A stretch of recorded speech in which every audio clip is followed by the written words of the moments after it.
Vamos falar o que hoje nessa nossa aulinha, nesse vídeo?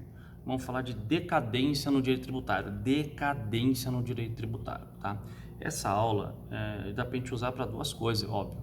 A OAB primeira fase e a OAB segunda fase. Segunda fase, acredito muito que possa cair, porque, salvo engano, tem um bom tempo que não é debatido, não cai questão de decadência em peça processual.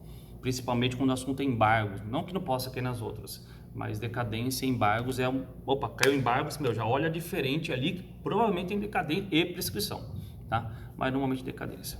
Vamos lá, o que é decadência pra gente? Primeira regra, nossa decadência, o conceito maior está no artigo 173 do CTN, tá? Artigo 173. O que ele fala, 173, casado com o artigo 156, inciso 5, um Vzinho aqui.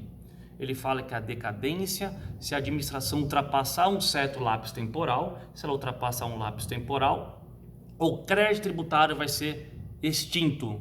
Então, decadência é causa de extinção. É causa de extinção do crédito tributário.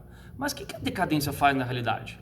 A decadência é um lapso temporal que, se ultrapassado, é um lapso temporal, se ultrapassado, ele impede, ele proíbe, não deixa acontecer o lançamento tributário. Então a decadência, o lapso temporal da decadência, quando você ultrapassa o lapso temporal decadencial, a Fazenda Pública fica impedida de lançar e constituir o crédito tributário. Porque lembrando, o crédito tributário só nasce pelo lançamento tributário.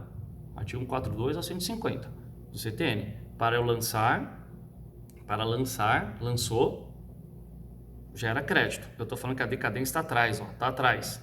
Está atrás como? Para trás, decadência. Se decaiu, eu estou impedido de lançar. Se lançar, o crédito já está nulo ou de pleno direito. Então, decadência é um instituto que gera extinção do crédito tributário, é causa extintiva, mas o importante é lembrar, a decadência é um impeditivo do lançamento tributário. Aonde eu quero chegar para não errar? Decadência, você tenta colocar um vetor assim, decadência está para trás do lançamento, prescrição está para frente. As duas não acontecem ao mesmo tempo. Decadência tem D, é a letra D, então D é primeiro, P de prescrição é depois, separa. O lançamento, o divisor, a canetinha aqui, ó, para trás, decadência, para frente, prescrição. Para trás, decadência, para frente, prescrição. Não estou afirmando que o lançamento ele é o marco, é o dias a call, um ponto de partida da prescrição. Não é isso. Não quero nem que você pense nisso. É só para você entender como um divisor. Já que está fazendo a segunda fase, e para a primeira se cair, o lançamento foi no dia 10 de outubro. Legal, marco aqui. Opa, marquei dia 10 de outubro. Primeira regra, 10 de outubro. Vai lá, volta no tempo para ver se tem 5 anos para trás, que eu já falo do prazo. E vai 5 anos para frente se teve prescrição. Então, o lançamento é um marco, é um divisor para você fazer o que? Decadência ou prescrição. Lembrando que em problema, até na vida prática, vai trabalhar com execução fiscal, pode acontecer do fisco lançar algo que já está em decadência e mesmo assim ele demorar para entrar com a execução e ter prescrição. Então vou ter decadência e prescrição. Mas decadência não permite ter o lançamento. Foda-se. Você vai alegar o quê? Decadência e prescrição. Sempre eu vou alegar toda a matéria útil à defesa, tá? Mas vamos voltar para não fugir. Então decadência é um lapso temporal que a Fazenda Pública detém o quê? O prazo de 5 anos, a Fazenda tem um prazo de 5 anos para fazer o lançamento, A Fazenda Pública tem 5 anos para fazer o lançamento para constituir o crédito. Se ultrapassar os 5 anos, o lançamento desapareceu, não pode lançar. E se já lançou? É nulo, porque já teve extinção, certo? Então são 5 anos. O negócio é fácil, é tudo 5. Você tem que entender o quê? O lançamento aqui. Você tem que entender o quê? Que a decadência, o prazo é 5 anos, mas posso ter formas de contagem, formas que eu vou contar. Como é que você conta? Como assim? Tudo é 5, mas você tem que ter formas como você vai iniciar a contagem. Então, ponto de partida que é a diferença aqui para você saber, para ficar mais fácil. Eu tenho 2 formas de contagem, porque uma replica a outra, fica babinha. Você tem que lembrar que o lançamento tributário, sem pensar nas 3 modalidades, eu quero que você pense em 2. O lançamento tributário ele pode ser por ofício, lembrando que lançamento por ofício é aquele lançamento que a administração pública tem todos os elementos na mão. Lá tem tudo na mão. tudo que ela tem na mão, tá tudo na mão dela para poder cobrar IPTU e IPVA. IPTU e IPVA. O contribuinte não faz nada para receber o carnê, perdão. Você fica lá em casa, que alegria, chegou o carnê. É isso que você faz, mais nada, tá bom? E o lançamento para homologação. O lançamento para homologação já é diferente. A administração pública faz o quê? Merda nenhuma. Quem faz é você, contribuinte. Você presta informações, pegando imposto de renda na modalidade de declaração e antecipa o pagamento. Você antecipa porque ninguém te cobra. Você antecipa o pagamento. Então, o contribuinte presta informações e antecipa o pagamento. A administração pública faz o quê? Ela pode homologar o que você fez ou não homologar. Maravilha? Só para lembrar essas duas coisas. Então, para não errar, para a gente usar dois exemplos fáceis, como exemplo só didático, sem pensar numa data certinha de contagem, IPTU e IPVA é lançado por ofício. E o resto? Tudo homologação. Então, vamos pensar no ICMS. O ICMS é um imposto lançado por homologação. IPTU e IPVA por ofício, tá? Quando o tributo é lançado por ofício, a regra é do artigo 173.1, um pauzinho do CTN. Artigo 173.1, um pauzinho do CTN. Lembrando que eu estou trabalhando, pensando em OAB e concurso. Não vou entrar no mérito de outras questões, tá? Pensando também muito forte na segunda fase. 173.1 do CTN, 173.1, que fala o quê? Olha, quando o tributo é lançado por ofício, a contagem da decadência é no primeiro dia do exercício seguinte de quando poderia ter ocorrido o lançamento. Mas que merda é essa que o artigo fala? Eu fico extremamente confuso. Então, para não errar, lançamento por ofício vai funcionar como? Isso aqui, ó, a canetinha é a virada de ano. Se o fato gerador aconteceu aqui, neste ano, perceba, não me interessa quando aconteceu, o dia, o mês que aconteceu. É irrelevante. A decadência começa a contar no primeiro dia do exercício seguinte. Parecido com a ideia da anterioridade. Vamos lá. Se hoje é dia 21 do 10. Pratiquei o fato gerador. Vai lá, no IPTU, estou inventando. Fato gerador de um tributo lançado por ofício. Eu começo a contar a decadência no primeiro dia do exercício seguinte, ou seja, no dia 1º de 1 de 2020. Não, é como se ele ganha esse tempo aqui desse exercício aqui, ó, virada de ano, perdão, de exercício, para trás. Não interessa a data, o dia que praticou o fato. O que me interessa é o ano. Se ele praticou aqui em 2019, a decadência começa a contar no dia 1º de 1 do exercício seguinte.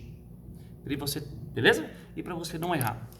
Decadência, quando o tributo é lançado por ofício, é uma conta fácil, porque a conta é ano cheio. O problema vai ter que te falar, olha, o fato gerador ocorreu em 2007.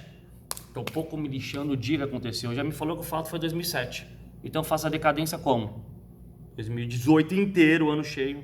2009, 2010, 2011, 2012. Então, quando que vai ter a decadência? Presta, não é 2012. Porque até dia 31 de 12 de 2012 é 5 anos. Ele tem até 5. Então, no dia 1º de 1 de 2006, que vai ter que vai ter a decadência, que vai acontecer a decadência. Então, ó, você faz a conta da decadência por ano cheio. Um ano inteiro, 2, 3, 4, 5. Deu 5. Ainda está no prazo. Porque no dia 31 de 12 do último ano, ele pode ainda. Quando passar um segundo, quando der as badaladas, ela virou, deu os fogos, aí acabou o prazo decadencial do tributo lançado por ofício. Continuando. Passado por ofício, eu tenho tributo também sujeito ao lançamento por homologação, que a regra da contagem está no artigo 150, parágrafo 4º. Não vou entrar no conceito de homologação expressa ou tácita, vou ficar só na decadência, tá ok? Por quê? O 150, parágrafo 4º, ele também fala da homologação expressa, mas para a gente o que interessa é o conceito decadencial. Quando o tributo for lançado por homologação, lembrando, põe na cabeça, homologação é o quê?